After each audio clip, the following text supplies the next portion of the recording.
This is my banging lentil and celeriac stew, ready for autumn and winter. Check it out.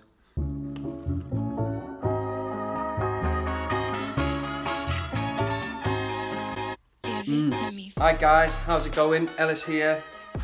I've got a boss little recipe for you guys to try at home coming into the little autumn winter season. It's based on a Spanish recipe, Spanish lentil stew, but we're gonna go with poi lentils, celeriac, chopped carrots, chopped waxy potatoes, about 6 cloves of garlic chopped, onions, peppers, red peppers, a little bouquet of bay, thyme, rosemary, finished off with some parsley. It's also got tomato in there and some vegetable stock. That's all chopped because I have the confidence that you guys should be able to peel a potato by now and peel a carrot. If not, maybe, do we have to do a video on how to do all that? Maybe we'll do that another time. For now, I'll teach you how to peel this rather ugly but beautiful vegetable. I'm gonna take a fair bit out of this and I'm only gonna cut it up into chunks. Take the brainy bit off. Just take the top off a little bit. What I'm gonna do, sharp knife, chef moment head. I'm just gonna peel this. I like to just cut it away and follow it round. Round. So we're gonna chop this into chunks, same size as the spuds you've already cut. Chop now. Nice deep saucepan. If you get a nice pot as well, it always makes the food taste nicer, because if it looks good, you know what I mean? A nice light sweat of the onions and the peppers, just to release a little bit of moisture, start sweetening it up a touch. Lovely! So a little mixy. Pinch of salt, 2 pinches of salt.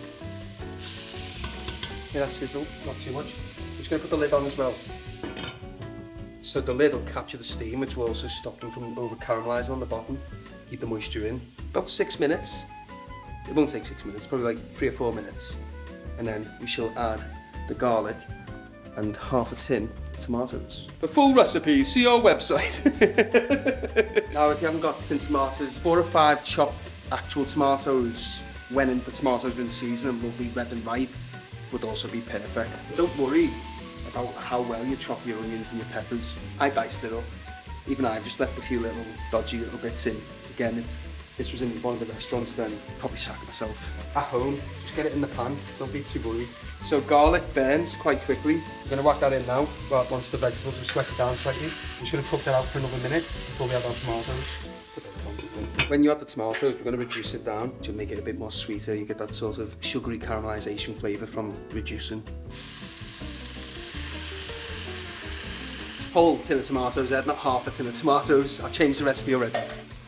So we're just going to reduce that down, take some of that water out of the tomato. Nice and gentle. Like a jacuzzi. Would you say? Like a bubbling jacuzzi. You can hear what it's doing. It's just...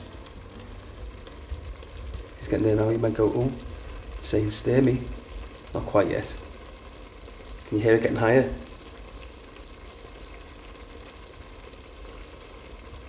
Now you stir. You can literally just bung all this in as well, by the way. I like to put these little processors in, but if you're on the fly, just get it all in the pan.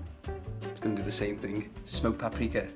So normally, chorizo would do the trick. Just before you put the tomatoes in, you'd put the chorizo in, just to let it render out. We can put our spices in at this point. Right, we're going with 2 teaspoons.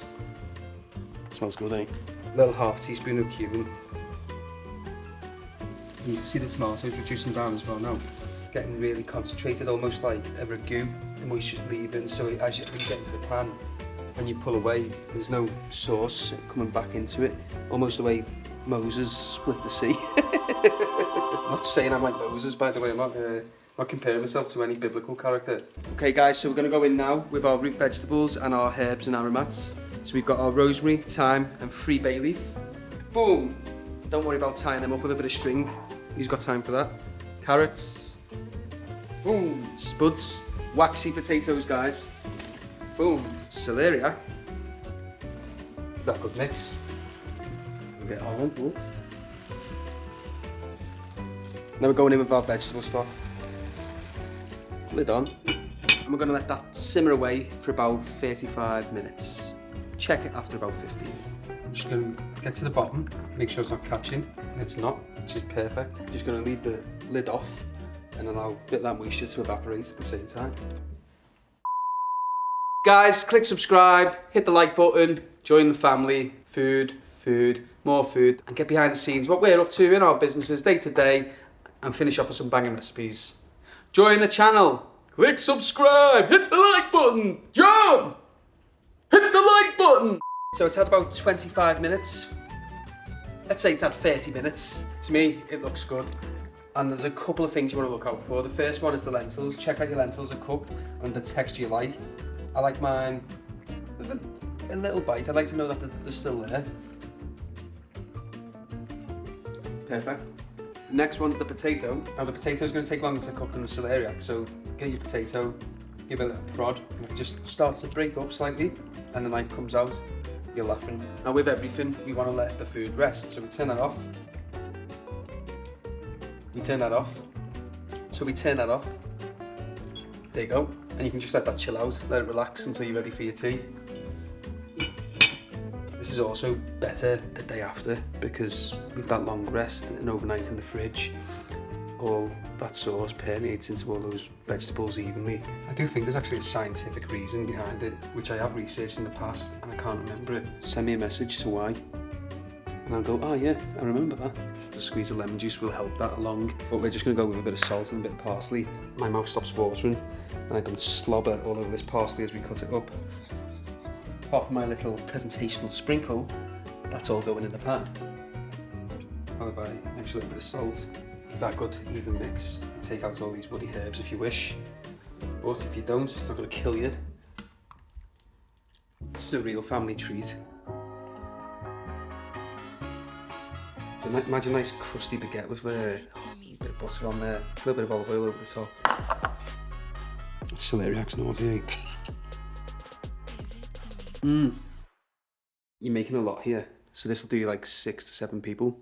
But if you blend this up with a touch of curry powder and maybe a little bit of cream, you can have a naughty little dal-like soup. Nothing has to go in the bin. Enjoy.